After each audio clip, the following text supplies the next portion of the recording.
Now then everybody, it's Dan from homephysique.com. So I'm making this video basically to help people out that are looking into buying kit for their home gym. Maybe they're just starting out looking at things and they're a bit confused as to what type of kit they should be buying. In this video I'm going to be talking about plates, so basically the actual weights themselves. Now when you go looking on a website, you'll find loads of different types. You're going to see bumper plates, tri-grip plates, cast iron plates, encapsulated rubber plates, and you're going to think, well, which one's the best? Which one do I want? Which ones do I need? Now speaking from experience, I have found that when you do buy cheap plates, they will always vary in weight. Now for mine, I've got 20 kilo weights. Now I don't really document this when I do my training sessions, but they all weigh 45 pounds. Instead of weighing 44 pounds, they all weigh 45. They're all heavier than they should be, which is a pain in the ass in a way, but it means that I'm lifting more weight than I say I am, so that's a good thing. With the cheap plates as well, you'll generally tend to find that they'll come in different shapes and sizes. Rather than being a certain thickness and a certain diameter, you'll find that there can be anything, ranging from tiny to big or what have you. The plates that I've got, the tri-grip plates, are 400mm diameter. Now the official plate diameter size is 450mm. This is what they use in the IPF. Now you can buy cast iron plates that are this diameter, but from what I've found, they're few and far between. Now unless you actually contact a manufacturer and say to them what size are your plates, you're taking a risk when you buy one, because a lot of the times they don't put in the description how big the plates are. They just say 20 kilo plates, simple as that. Now I bought all these plates and I didn't know any difference, to be honest. For well over a year I was doing deficit deadlifts and didn't think anything to it, and then when somebody pointed out to me that you do realise those plates are smaller than what you should be using, I was like, oh right, really? Okay, so I'll quickly show you these tri-grip plates. I'm not going to be able to hold them in front for long because I'm absolutely knackered, to be honest. Basically, the good thing about one of these tri-grip plates is this: you can hold it easy. It is very easy to pick up because it's got fucking handles. Simple as that. They're not awkward to pick up. You can literally hold them at your side. I mean, you can do shrugs with them, stuff like that. They are very easy to hold. Now this is 400mm. Like I say, it is smaller than a normal plate. But really, it's just cheap weight. Now if you need weight and you're not bothered about the right size, then these are the way to go. Simple as that. They're going to be cheap and they're not going to set you much back. Now, I wanted to use the right size plates, but I ended up going for bumper plates. One, because I tend to make a lot of noise in here and I'm thinking about my neighbours.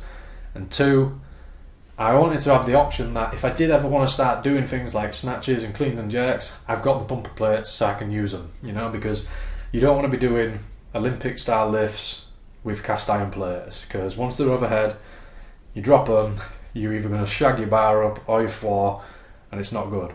So you've got to take that into account. If it's something that you think you're going to do in future, then you definitely want to start looking into buying bumper plates. The problem with bumper plates is that they are expensive. Simple as that. They are very expensive compared to, say, a cast iron plate of the same weight.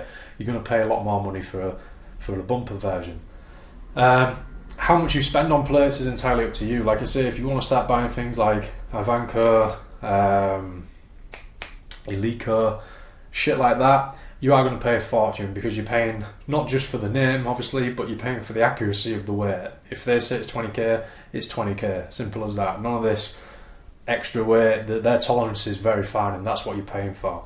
I'll quickly show you the bumper plates that I've got. You say this is a bumper plate. It's a lot bigger than the 20 kilo plate that I had.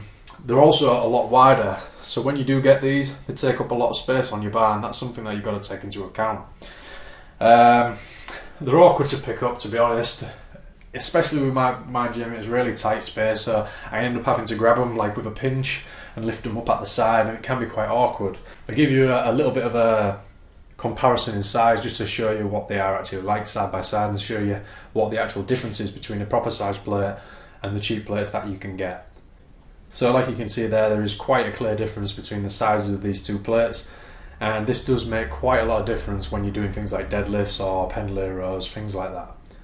So the other type of weights that you can get are obviously the plastic encapsulated ones. Now all they are just cast iron plates covered in rubber, and to be honest, they're a waste of money if you ask me. You don't need to be buying them. They're not going to really serve you any much purpose. They've got rubber on them. You can't really use them as bumper plates because they're still cast inside, and it's just not really, well, they're a waste of money if you ask me, so I wouldn't even bother with them. One thing I will say when you are buying your plates is that think about how much weight you can actually lift now. Buy your weights around that and add on about 20 to 40k. That 40 kilo is going to give you enough room to increase your lifts.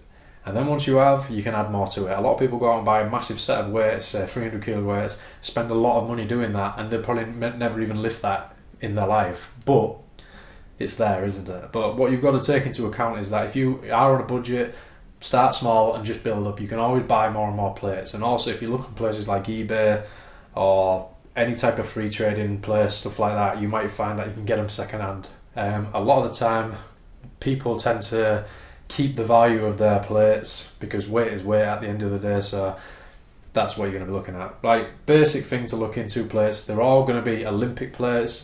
Don't really waste your time with the 1-inch stuff because there's only so much you're going to be able to do with a 1-inch bar.